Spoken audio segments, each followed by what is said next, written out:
Mr. Martin, thank you on behalf of the Shenandoah Valley Tea Party Patriots for being here as part of this debate system. And we would like for you just to have to say a couple statements about yourself, and then we will follow that up with 3 questions that were developed by the Shenandoah Valley Tea Party to have you answer. Great. Well, thanks for having me. So, I got into law enforcement because when I was 16, my brother, who was 23, and his girlfriend, who was 20 at the time, went out after working at a restaurant. They were in her car in Richmond when a couple of guys came up, knocked on the glass with 45s, got them out of the car, down on the asphalt. They turned over everything they had. My brother actually had 200 CDs in the car, which will date this to a certain extent. And after they had turned it all over, they were told no harm would come to them. The guys came up and shot them both in the head. Shot her in the back of the head and killed her, put the gun in his mouth, and fired through the top of his head. He survived that. About a year later, I got to watch the person prosecute the people who did that to them. He did such a passionate job, such an energetic job, and I thought, that's what I want to do. That's what I want to be. And actually, my parents and I were seated on the second row of the courtroom, and I told my parents, that's what I want to do when I'm older. And my dad said, well, your grades suck, so you're going to have to get that in order, which I did. Went to college on a tennis scholarship. Went to grad school for criminal justice and got a master's in criminal justice before I went to law school. After I graduated from law school, I went to work in the Richmond prosecutor's office for the guy who prosecuted the people who shot my brother. I was there for about 8 months when I handled my first homicide. And from that point on, homicide became my primary responsibility. I did that for another 6 years or so before my wife and I moved to the Valley. Got a job in the City of Stanton prosecutor's office, where I've been for the past couple of years. This is my passion. It is what gets me up in the morning, and I'm very passionate about it.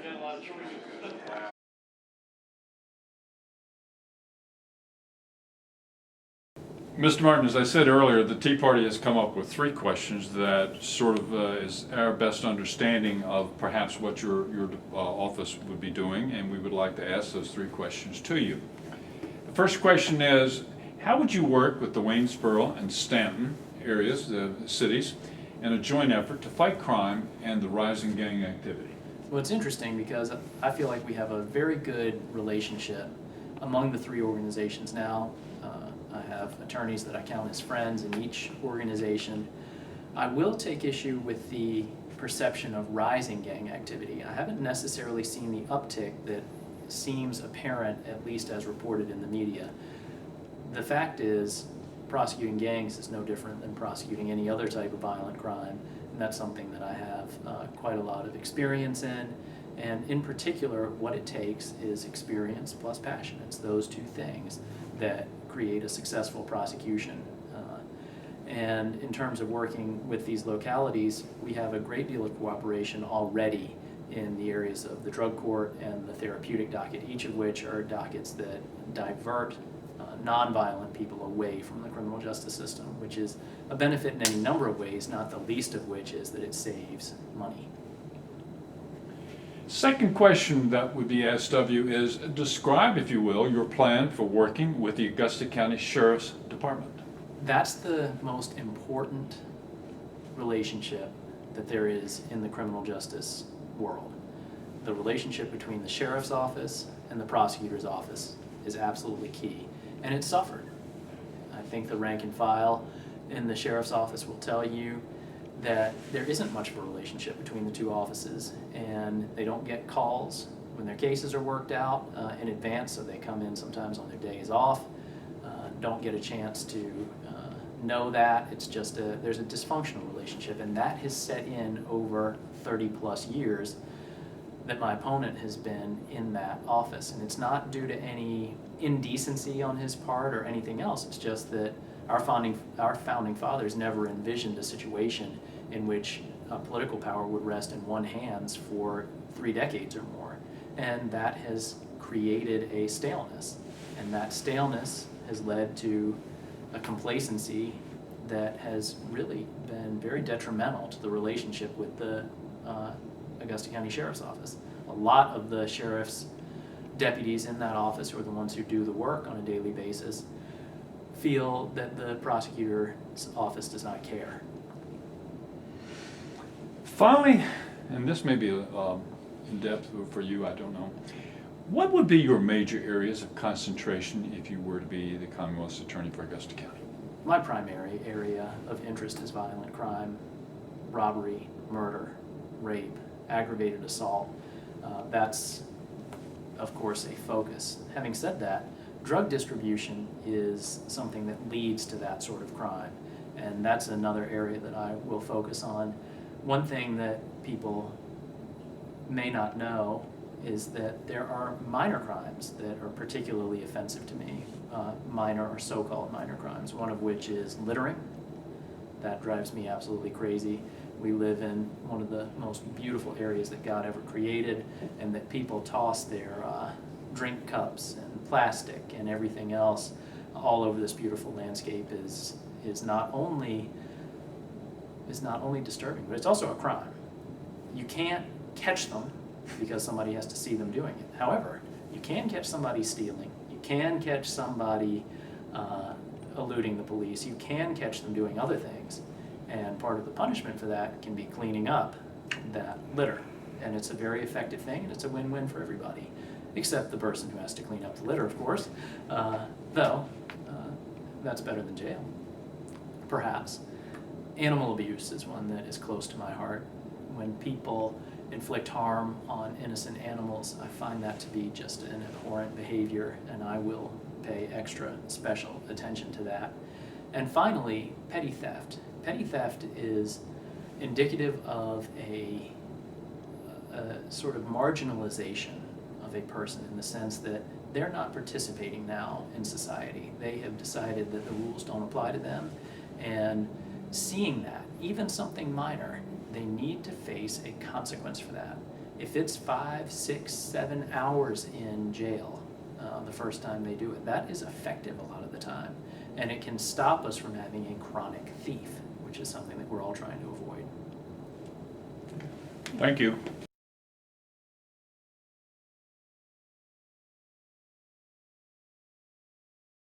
Hurting the mentally ill. That's a burgeoning issue here.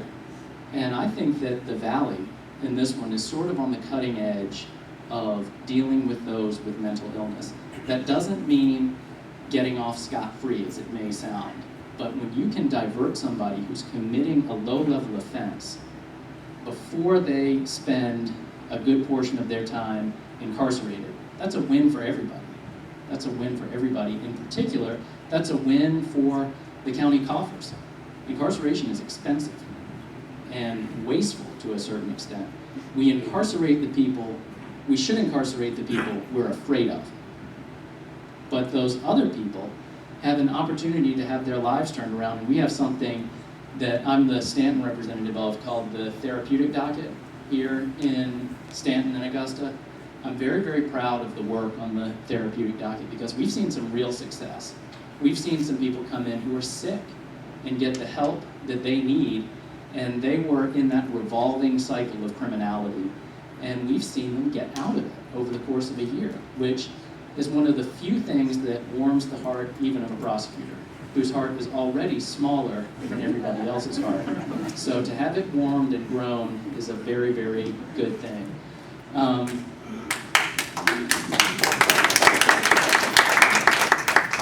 But there's more.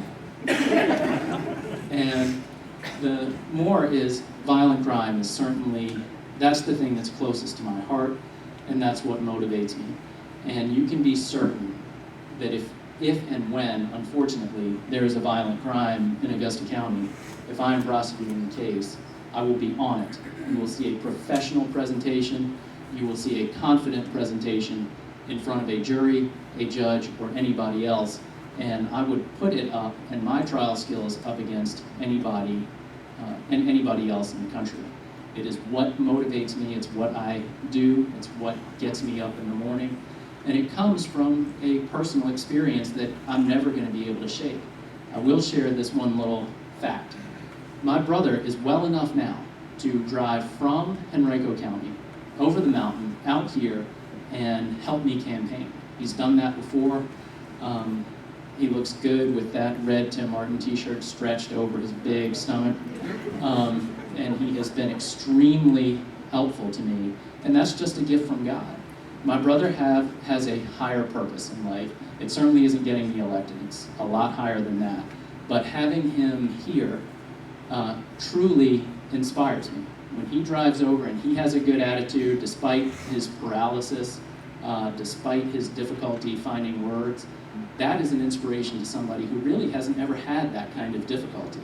And that's what keeps me going, and that's what makes me want to do this job, and it's what keeps me out at night away from my 8-week-old who I want to be home with. It keeps me out putting up signs, and knocking on doors and talking to voters. That's what I am motivated by.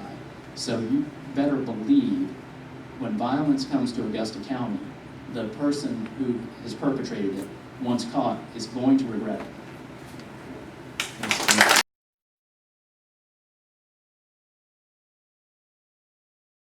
Can you give us an idea of the caseload for the county Commonwealth Attorney's Office? Is there a backlog? And what's sort of a percentage relationship of the mix of cases in terms of major crime, larceny, robbery, drugs, sexual assault, etc.? So, Mike goes to my church, and he has asked me a hard question that I can't answer. So, when I saw him raise his hand, I thought, yay, a softball, but no. So, thanks a lot. I'll see you Sunday. So, are you asking me what the percentage breakdown is overall? I can't give it to you. I don't know what the percentages are. The sheriff's candidates would be better equipped to answer that question. I can tell you that the vast majority of the crimes that we deal with in this area and any other area are non-violent offenses. They're theft, they're drugs, they are driving on suspended, they're all manner of misdemeanors. But when the violent crimes come, those are the ones that grab the headlines. But that's not what we're seeing the most of. And I think Robin would agree with that. That's the same in Augusta, right? And is there a case backlog to your knowledge, or No, not? no, and the system is set up such that there can't really be a backlog. There's a constitutional right to speedy trial. There's also a statutory right to speedy trial. So if we had to be there until midnight or run a 24-hour court, you would have to do that.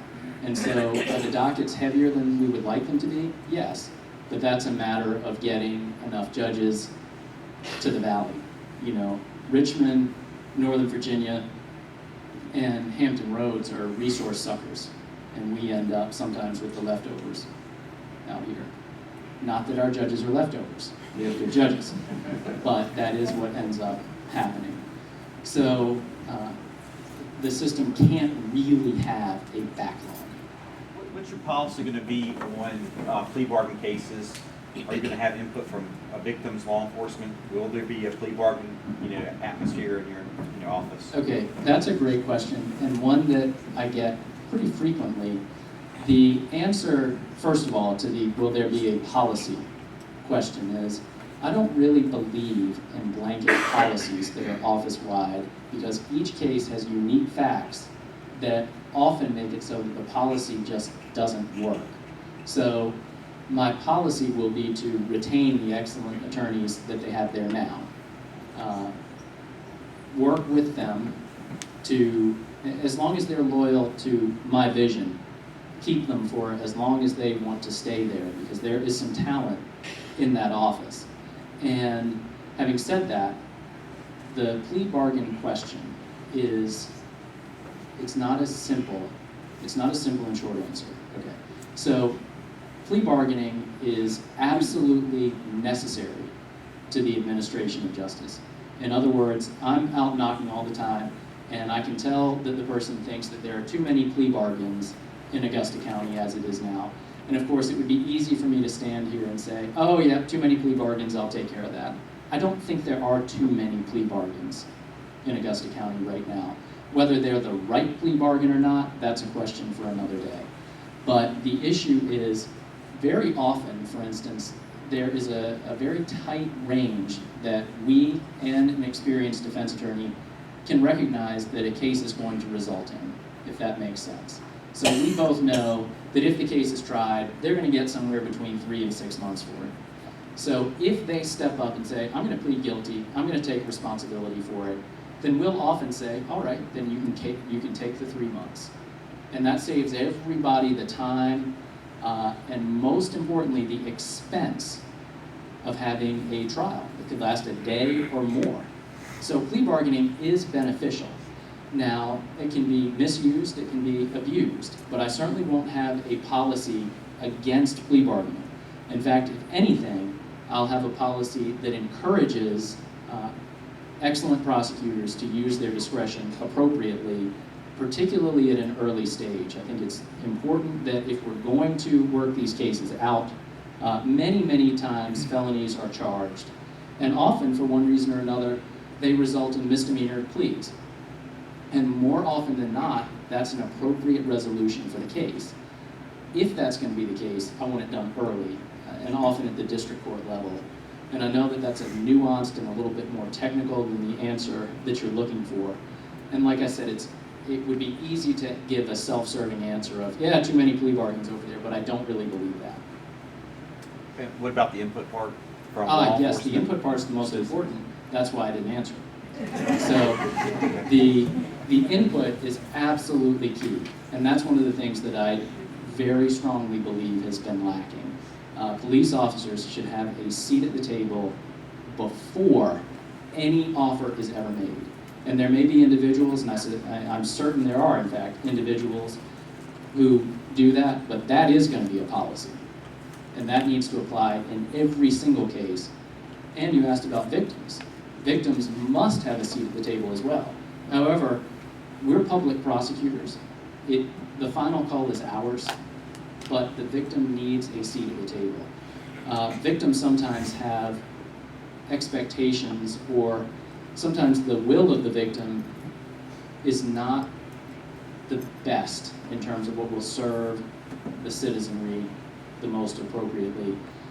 It's pretty often that you have a victim who comes in and they've been seriously injured, and they say, oh, he apologized, we're back together now, we're good.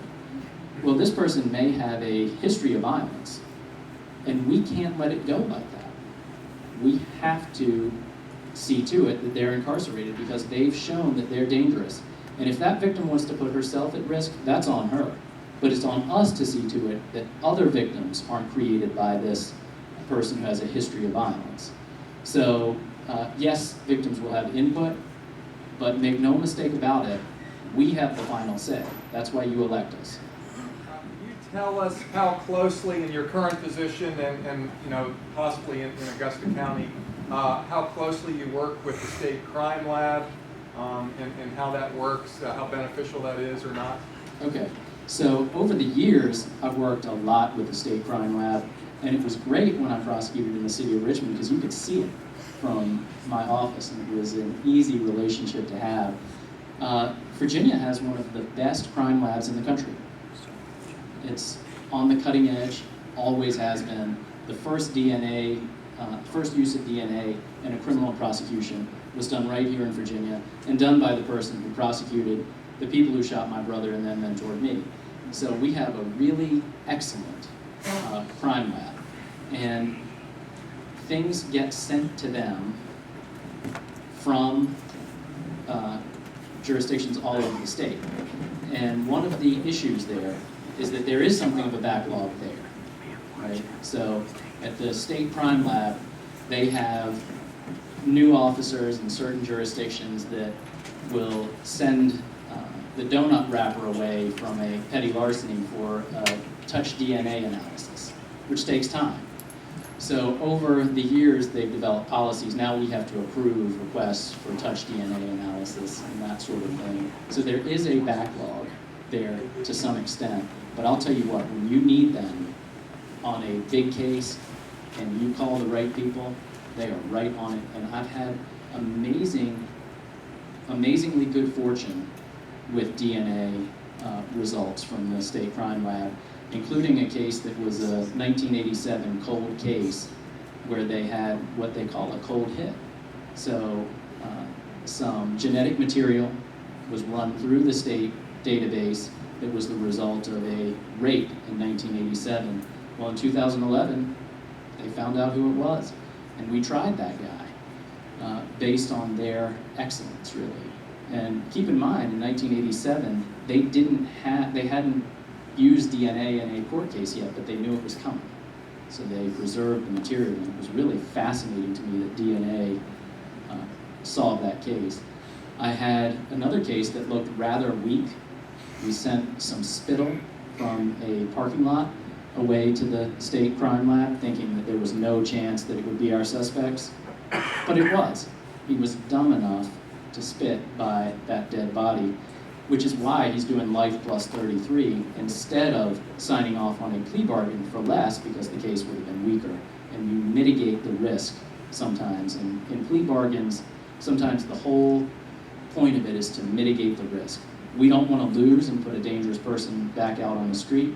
They don't want to risk that we'll win and that they'll lose their life to the prison system. So sometimes you come together, not because that's what you think the case is really, what that person really deserves, but because it's a mitigation, a risk mitigation strategy.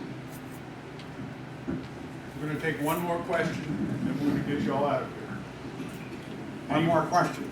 Anybody? If not, I'll ask a question. Mr. Martin, do you get back to victims of the crimes to give them the disposition of the case? There's a lot of state's attorneys in New England. The answer to that is yes. In Stanton, we do that. And in Richmond, we did it too in violent cases, but in Stanton, it's done on every single case. And I'd like to take credit for it, but I don't do it. We have a victim witness coordinator in the city of Stanton who's excellent. And what she does is take every single case that has a victim in it and writes them a letter and gets that letter out to them promptly. And in fact, it doesn't end up coming up all that often, because usually they know. And in any case that I've handled, they know beforehand what the outcome is. And sometimes we've disagreed, but I always have the conversation. And I'll take as much time as they need to explain to them why I've reached that decision. And they're not always thrilled with it, but that is part of the job. You don't make a whole lot of people happy as a prosecutor. That's just part of the deal. But some. I want to thank Mr. Martin for coming. Can we give him a big hand?